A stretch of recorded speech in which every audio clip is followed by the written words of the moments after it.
Alin ang mas gusto mong iwang legacy o pamana ng parents mo? A. Magandang bahay. B. Magandang pangalan. Your 5 seconds start now! 5, 4, 3, 2, 1. Time's up! Shaira, ano sa tingin mong sagot ng people? Actually, medyo nahirapan ako dito. Pero inisip ko kasi yung comfort ng mga magulang ko. Yun. Feeling ko, iisipin nila yung magandang pangalan. Pero kasi makakalimutan din naman ng tao yan eventually eh. Hindi siya forever then. Although, for some siguro, yes, matatandaan na ito. Pero siguro kung ako mawawala dito sa mundong to, gusto ko maginhawa yung kalagayan ng pamilya ko, yung may matitirahan sila, bumagyo man o umaraw, meron sila, safe sila. So para sa akin, ang letter na pinili ko ay letter A, magandang bahay. Mika, anong sagot mo? Tama si Ate Shaira. Agree ako sa kanya. Ako din yung sagot ko, A, magandang bahay. Kasi practical na talaga tayo ngayon sa mundo. Hindi naman tayo maaalala ng lahat ng tao pag wala na tayo. So dapat magandang kinabukasan para sa pamilya natin ang ibibigay natin. Parang yun. True. Agree! So legit.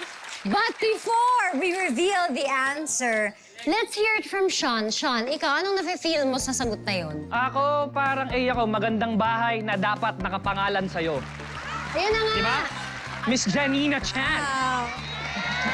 Ano say mo dito?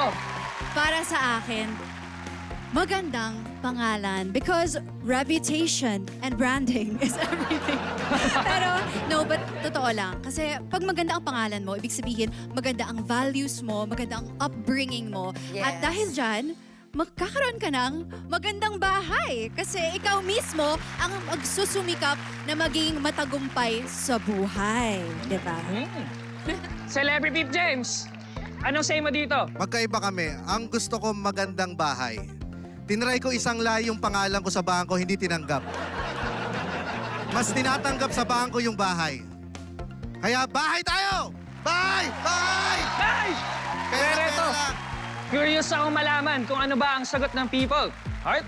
The people have spoken at ang sagot ng people ay...